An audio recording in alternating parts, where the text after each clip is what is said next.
Ivyo dusoma mu nkuru nziza ya Yezu Kristo nk'uko yanditswe na Mariko.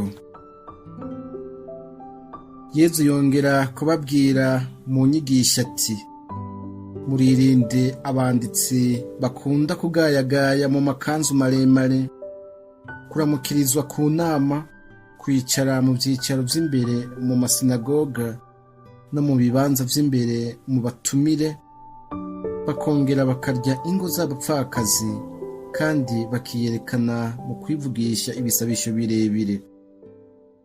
Urubanza bazocirwa n'agahambaye. Hanyuma Yezu yicara iruhande y'ububiko bw'amaturo, araba ukuntu ishengero ritereramo ibiceri. Abatunzi benshi bakaza baratereramwo vyinshi. Haza umupfakazi w'umworo atereramwo udusenge tubiri, tukaba tungana n'imeyi. Ubwo nyene Yezu yakura abigishwa biwe ababwira ati: nukuri ndababwiye ko uwo mupfakazi w'umworo yatereye mu bubiko bw'amaturo ibiruta ivy'abandi bose batereyemwo, kuko abandi bose batereyemwo ivyo bakuye ku musesekara wabo, ariko we yakoze mu bworo bwiwe, atanga ivyo yari afise vyose, atanga ubuzima bwiwe bwose. Iri ni ijambo ry'Imana.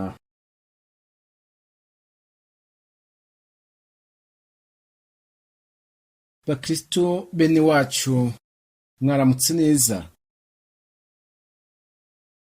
Umukama Imana yacu yama yaduteye iteka mu kutwegeranya, maze akatuyagira ijambo ryiwe riduha ubuzima, rikatumurikira, eka rikatwigisha. Ijambo ry'Imana duhejeje kumva rero riratwereka neza ko intumbero dukorana ibikorwa vyose, vyaba ivy'urukundo, vyaba ivyo gusenga, eka n'ibindi, ari ibiha canke ikabitesha agaciro mu maso y'Imana, idafatiye ku bwinshi bw'ivyo twakoze, ivyo twatanze n'ibindi. Akarorero keza uyu munsi akaba ari uyu mupfakazi w'umworo yashikaniye Imana udusenge tubiri, ariko Imana ikamushimira kurusha abakire bayishikaniye imisesekara y'ubutunzi bwabo. Aha ariko tuhategere neza, kuko kubona Yezu yashimye uyu mupfakazi w'umukene yashikanye duke, so kuvuga ko Imana ititaho abakire batunze vyinshi, canke idashaka abatanga vyinshi mu gufasha abandi, canke mu kuyishikanira ituro ryubaka umuryango wayo ihe ibambiwe. Ahubwo Imana yo yifuza ko ivyo dukoze vyose, ivyo dutanze vyose, vyaba vyinshi canke bike, biva ku mutima w'urukundo tuyifitiye hamwe na bene wacu. Tukirinda rero gukora ngo tubonwe. Ubundi bwo, iyo umuntu akoze vyinshi canke atanze vyinshi mu buryo bwiza bushimisha Imana, birushirizaho kuyihimbara, kandi nayo iramushimira. Umukama wacu rero yama twigisha ko kwishira hejuru no kwiyorobeka bidafise ikibanza na gito mu maso yiwe, kuko we yunga ubumwe kandi akanywana n'umuntu yicisha bugufi, akiyerekana uko ari, agakora ibikwiranye n'inguvu ziwe, atari kugira ngo ashimwe n'abantu, ariko akabikora kubw'urukundo afitiye Imana na bene wabo. Kenshi rero mu buzima hari igihe umuntu usanga bishika akiyibagirwa, bikamugora kwicisha bugufi, maze ivyo akoze vyose agashaka ko bimenyekana, agamije gushaka ivyubahiro no gushimagizwa n'abantu, nk'aba bafarizayi tumvise. Akanezerezwa no kumva abantu bamuvyinira, bamukomera amashi, bamwita igitangaza, umugiraneza, incabwenge ikomeye, eka n'ibindi. agashaka ikuzo rirenze kandi ryategerezwa kuba iry'Imana yo itanga inguvu n'ubushishozi byo gukora ivyiza, mu gihe tweho turabasuku b'imburakimazi tuba dukoze ivyo twategerezwa.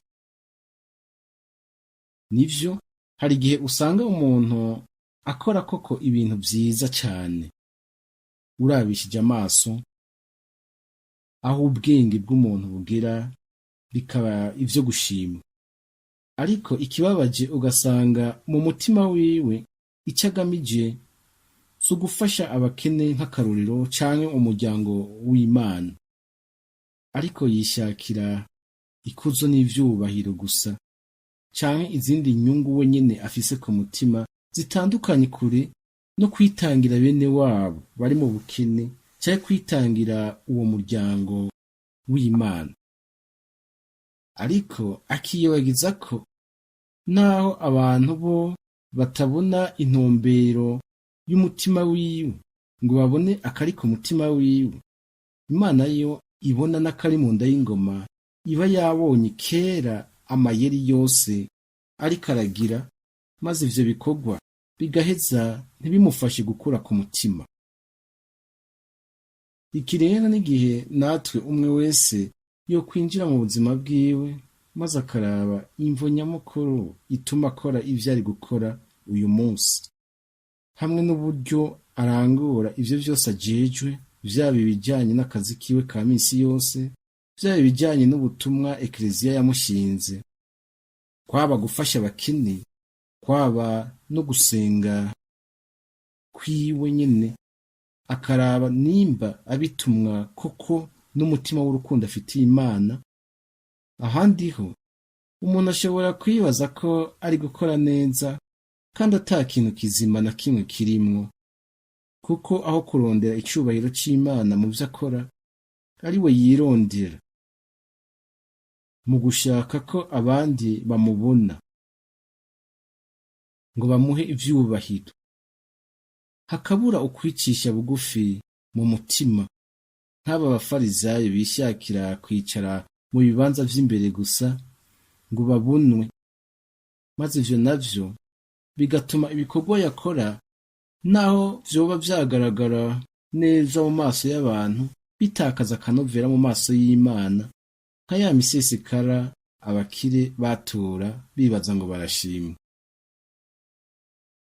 Mukama Yezu, wewe uzi kwicisha bugufi kandi ugakundana bivuye ku mutima, turagusavye utwigishe gukora vyose tubikorana umutima uciye bugufi kandi ugukunda, maze uturinde gukorera amaso y'abantu no gushaka ivyubahiro, ahubwo mu vyo dukora vyose tubigirire umutima w'urukundo tugufitiye wewe Mana yacu, hamwe n'abavukanyi waduhaye ngo tubane kandi dufatanye kubaka ingoma yawe hano kw'isi. Duhe twame twibuka kandi tuzirikana neza ko tutoshobora gukora iciza na kimwe tutagifashijwe na mutima wawe. Ise uwo kwama ushimwa kandi ugashimizwa mu buzima bwacu imisi yose. Amen.